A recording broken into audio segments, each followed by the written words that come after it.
Welcome back to Frontline Updates. I'm Shariefa Mohammed MGT, and I'm joined by Colonel A.C. Oguntoye, military analyst, to walk through combat briefing number 1608, dated 16 August 2026. Colonel, thank you for being here. Thank you for having me. The briefing says Russian forces are conducting offensive actions along 6 operational directions. It also records aggregate Ukrainian losses of more than 1,390 troops, 15 armored fighting vehicles, 80 motor vehicles, 7 field artillery guns, 1 Czech-made Vampire MLRS, and 1 electronic warfare station. Before we go sector by sector, can you give us the operational overview? Russian forces are conducting offensive actions along 6 operational directions. The North Group of Forces liberated Kudiyevka in Kharkov region, and the South Group of Forces liberated Pershomaryevka in Donetsk People's Republic. The West Group took more advantageous lines and positions. The Center and East Groups advanced into the depth of the enemy's defense, and the Dnipro Group improved the tactical situation. Across all sectors, Ukrainian losses amount to more than 1,390 troops, 15 armored fighting vehicles, 80 motor vehicles, 7 field artillery guns, 1 Czech-made Vampire MLRS, and 1 electronic warfare station. Operational-Tactical Aviation, attack drones, missile troops, and artillery struck 159 areas, including fuel, power, and transport infrastructure, UAV/USV assembly and storage facilities, and temporary deployment areas. Air defense systems shot down 14 guided aerial bombs, 1 U.S.-made HIMARS projectile, 9 Flamingo long-range cruise missiles, and 1,478 fixed-wing unmanned aerial vehicles. This is broad pressure across the entire front. The main effort remains concentrated in the Donbass-Dnipropetrovsk-Zaporozhye boundary zone, where the largest troop and vehicle losses are reported. Let's start with the North. The North Group liberated Kudiyevka in Kharkov region. What formations were struck, and what does this sector reveal about the tempo around Kharkov and Sumy? The North Group liberated Kudiyevka in Kharkov region. It inflicted losses on 2 mechanized brigades, 2 assault regiments, and 1 National Guard brigade near Russkie Tishki, Prikolotnoye, and Svetlichnoye in Kharkov region. In Sumy region, it struck 1 mechanized brigade, 1 motorized infantry brigade, 1 airmobile brigade, 1 assault regiment, and 2 territorial defense brigades near Olshanka, Kianitsa, Pisarevka, Grafskoye, Ulanovo, Koronek, and Vakalovshchina. Losses in this sector are up to 200 troops, 1 armored fighting vehicle, 12 motor vehicles, and 1 artillery gun. The important point is that the North Group is not operating against a single enemy concentration. By striking both Kharkov and Sumy, it fixes Ukrainian formations and complicates decisions about where to move reserves. The settlement capture is incremental, but it is tied to a wider fixing effort across the northern boundary. Now to the West. The briefing says the West Group took more advantageous lines and positions. What does that mean in practical terms, and what did the loss assessment show?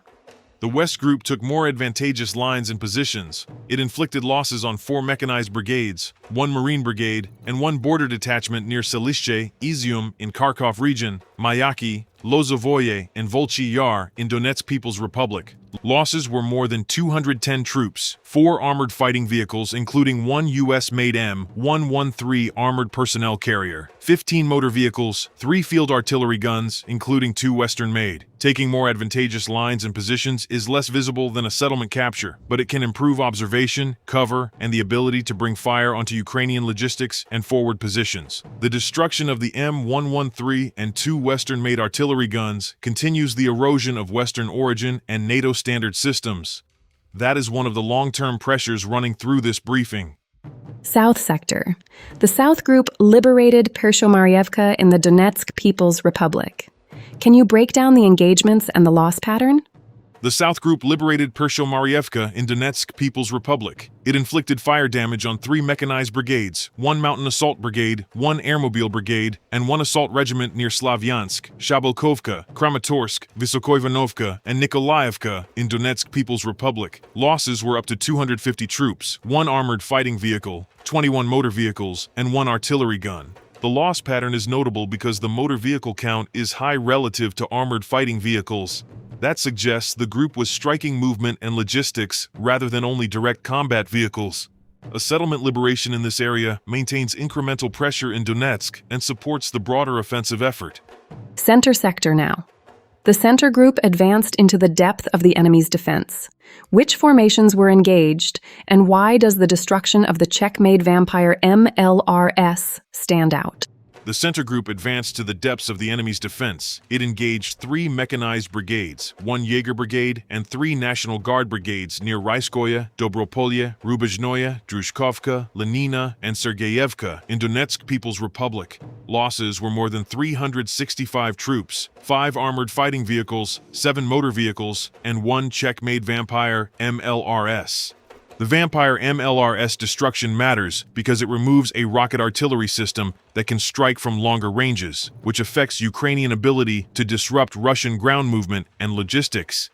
Advancing into depth means the group is not only pressuring the forward edge, but also reaching rearward defensive arrangements.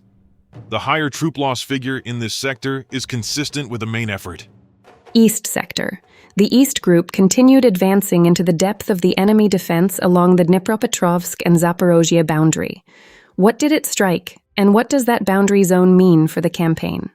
The East Group continued advancing into the depth of the enemy's defense. It struck 1 assault brigade, 3 air assault brigades, 2 assault regiments, and 1 marine brigade near Malinovka, Kolomitsi, in Dnipropetrovsk region, Mirovka, Timoshevka, and Chervenaya Kranitsa in Zaporozhye region. Losses were more than 330 troops, 4 armored fighting vehicles, 8 motor vehicles, and 2 artillery guns. This boundary zone is important because it links Donbass, Dnipropetrovsk, and Zaporozhye. The presence of air assault and marine formations indicates the opponent is committing mobile or specialized units, but they are being struck while likely attempting maneuver or repositioning. The advance into depth keeps pressure on rearward areas and prevents stable defensive lines from consolidating. Dnipro sector. The briefing says the Dnipro Group improved the tactical situation.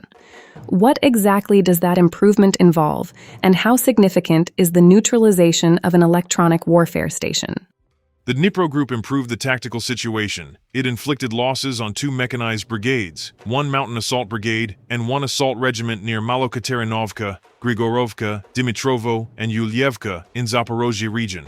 Losses were up to 35 troops, 17 motor vehicles, and 1 electronic warfare station neutralized. An improved tactical situation can mean better positioning, reduced enemy interference, or local conditions that make subsequent operations easier.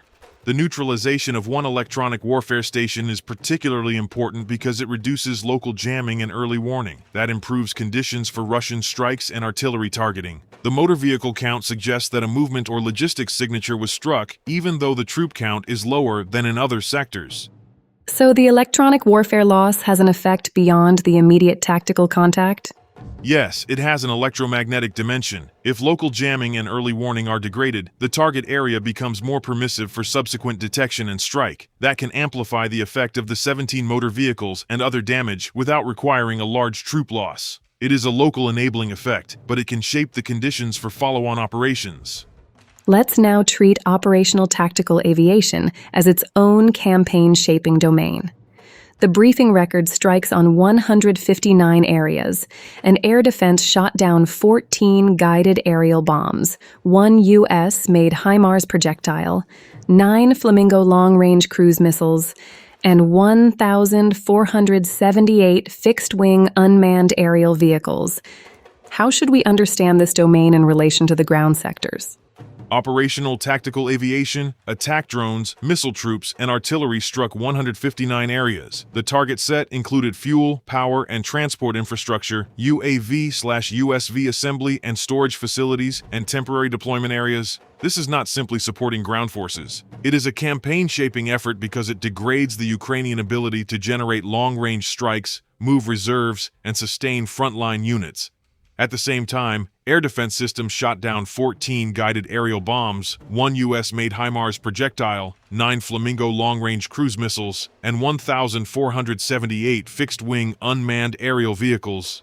That defensive performance matters because it shows layered defense against standoff precision fires. The fixed-wing UAV intercept figure is especially high and reflects an intensive air denial effort at tactical and operational depth. Why are fuel, power, transport infrastructure, and UAV/USV assembly and storage sites so important to campaign tempo? They are important because they affect the ability to sustain operations. Fuel, power, and transport infrastructure are essential for moving reserves and supplying frontline units. UAV and USV assembly and storage facilities are directly linked to long-range strike generation. If those sites are being struck, the opponent may still have weapons in forward positions, but its capacity to replace them, support them, and coordinate them over time is reduced. That is the logic of the deep strike package described in the briefing. Can you bring this together for listeners? The briefing says broad multi-axis pressure, but it also identifies a main effort. How do the 6 sectors combine into a coherent operational approach? The operation maintains a methodical but forward-leaning tempo. Center and East groups are advancing into defensive depth, while North and South groups secure named settlements. West and Dnipro are improving positions. The distribution of Ukrainian losses across all 6 groups indicates broad pressure rather than a single-axis offensive. The main effort remains concentrated in the Donbass-Dnipropetrovsk-Zaporozhye boundary zone, where the largest Ukrainian troop and vehicle losses are reported. That combination means the opponent cannot safely treat any sector as inactive, but the decisive pressure is being applied along the boundary zone. It also aligns with the deep strike campaign, because degrading fuel, power, transport, and UAV/USV infrastructure makes it harder for the opponent to shift forces in response to that multi-axis pressure. What is the bottom line from combat briefing number 1608 for commanders and for listeners? The bottom line is that Russian forces are sustaining broad multi-axis pressure, expanding control incrementally in Kharkov and Donetsk, while degrading Ukrainian logistics, long-range strike, and electromagnetic capabilities. The liberation of Kudiyevka and Pershomaryevka continues multiple-axis pressure along the Kharkov and Donetsk fronts. The loss of one Ukrainian electronic warfare station in Zaporozhye degrades local jamming and early warning. Destruction of a U.S.-made M113 armored personnel carrier and 2 Western-made artillery guns continues erosion of Ukrainian NATO standard inventories. Strikes on fuel, power, transport, and UAV/USV assembly and storage sites reduce Ukraine's capacity to sustain long-range strike generation and logistics. Interception of HIMARS and Flamingo cruise missiles indicates active air defense against precision fires and long-range standoff. The campaign remains methodical but forward-leaning, with the main effort in the Donbass-Dnipropetrovsk-Zaporozhye boundary zone.